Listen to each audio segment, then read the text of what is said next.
You're listening to Salford City Radio, the Friday sports show. I'm your host, Jimmy Petruzzi, bringing news from the local area and around the world. Very fortunate to show some of the world's best athletes, sports people, coaches, trainers, athletes, footballers, with a specialist segment featuring some of the world's most influential people in psychology and related fields. Today, a really fascinating guest, GB women's hockey goalkeeper and Olympic medalist, a sport that we've sort of covered previously, and it would be interesting to sort of see, get some insights into the sport. So I guess Maddie Hinch MBE, welcome to the show. Great to have you on board.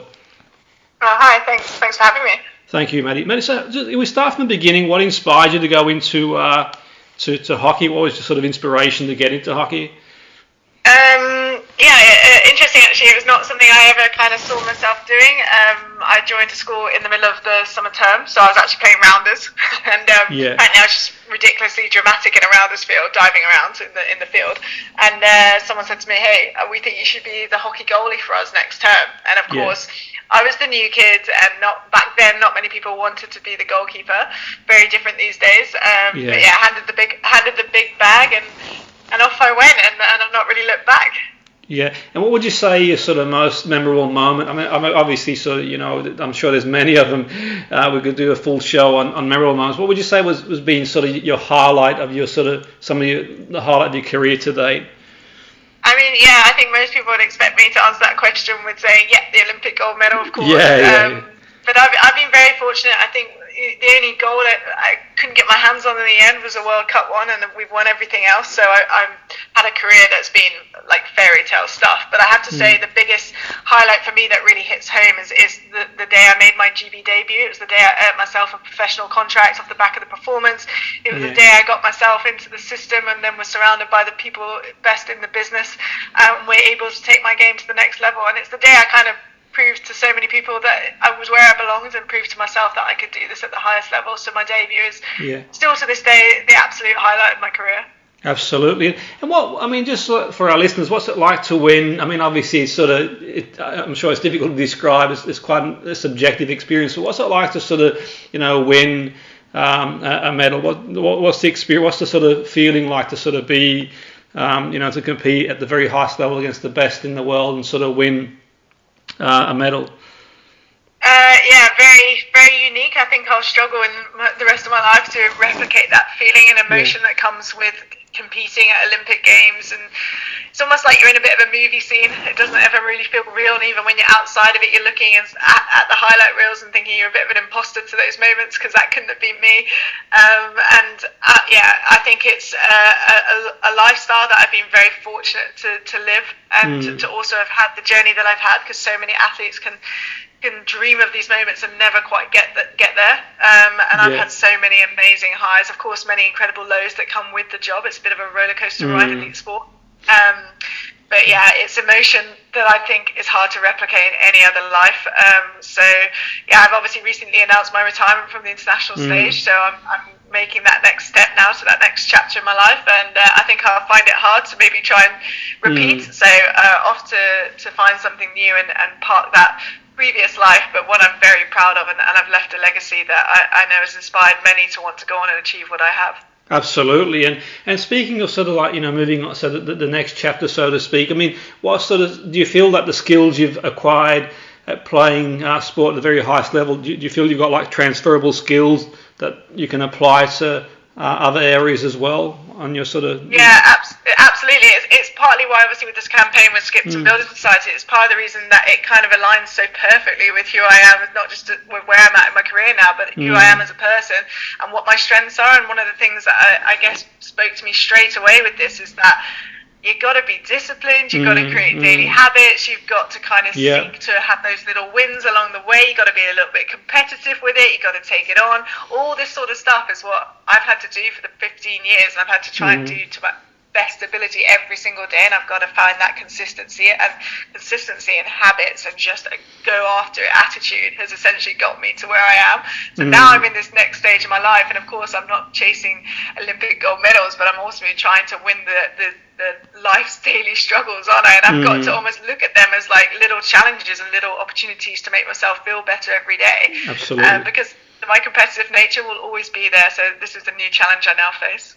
Absolutely, and you mentioned there obviously the highs and lows of sort of like top sport.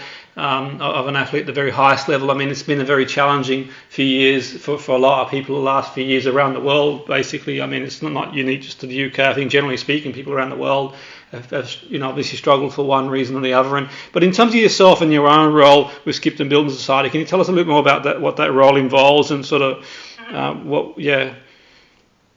Well, yeah, so obviously they have this Saving Goals campaign, and I'm on board to help kind of raise the awareness around this, and I think it's a really important conversation to be had amongst so many people, and I think one of the things I guess a lot of people are just completely unaware of how and where to start, I think, so we just put it aside, don't we? I definitely did that, but I wish I'd done more of this stuff or be more aware of what was out there earlier on in my career, because of course at some point I was always going to have to retire, and I guess now I'm very fortunate to have these opportunities to work with Skipton and work with the guys that are on the team to help me kind of in that next stage of my life. And of course we're all in very different scenarios, but it's actually so easily accessible, and Saving Goals just isn't about saving loads of money for a house or a holiday or the big things, which is what I've always associated it with. It's actually, can we get these little pots going and have these little kind of safety nets in place for those bigger moments that, where life throws curveballs at us, and it will continue to do so, but can we actually be ahead of the game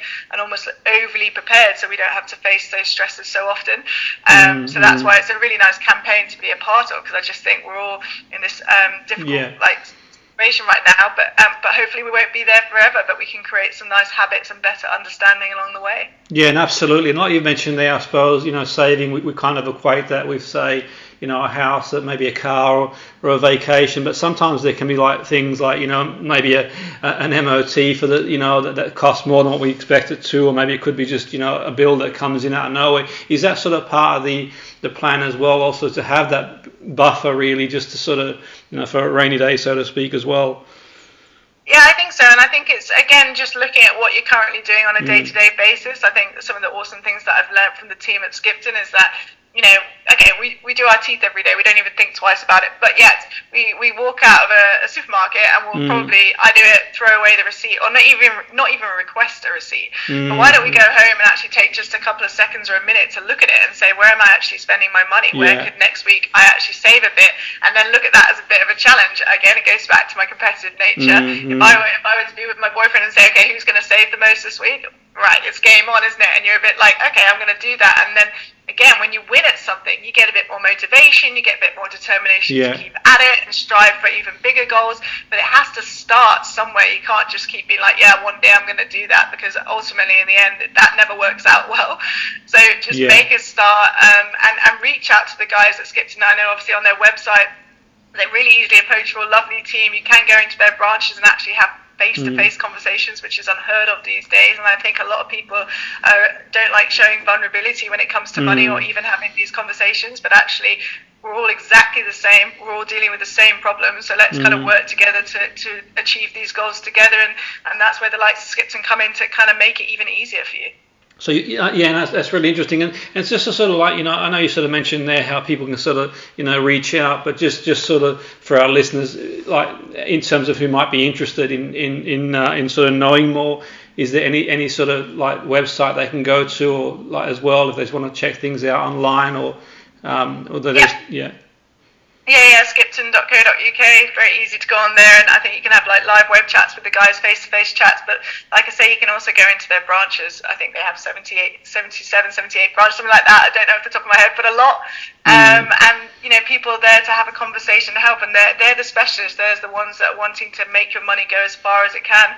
And they say, you can open up a savings account with just as little as £1. Well, make a start somewhere, and then once you start and then you create those habits along the way, I reckon the growth could be massive over just a short period of time, and then we're tackling these challenges head on rather than kind of waiting for them to come and then dealing with them, in the moment.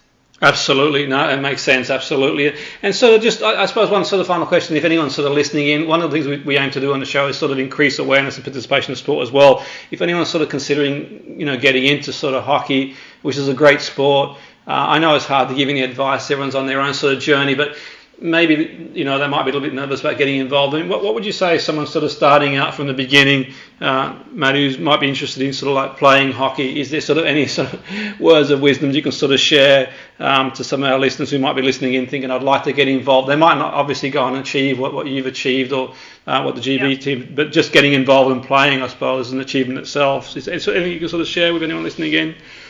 Well, I guess the biggest thing is you don't know until you try, do you? If someone hadn't handed me that goalie bag and given me that opportunity to try out the position, I don't know where I'd be today.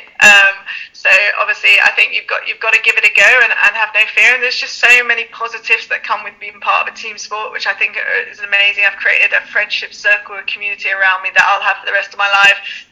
Even without playing on the biggest stage, my hockey family as such is so important, and we all support one another. And the nice thing is there's so many local clubs. Hockey's being played all over the UK. There's thousands and thousands of members, and most people will talk about how just fun it is to go down for training on a Tuesday night in the wet rainy, but have a beer after in the pub or whatever. Absolutely, that social aspect, it's that feeling, it's that togetherness, and actually there where the conversations can come in and people can talk about what's going on in their lives and try and learn from one another. So create that bigger team around you, because I've been lucky to have an amazing team support network my whole career. Absolutely. No, thanks for that. So I want to thank you for joining us on the show, and it's been really interesting, and wish you all the best in your sort of future endeavours as well, and thanks for coming on board the show.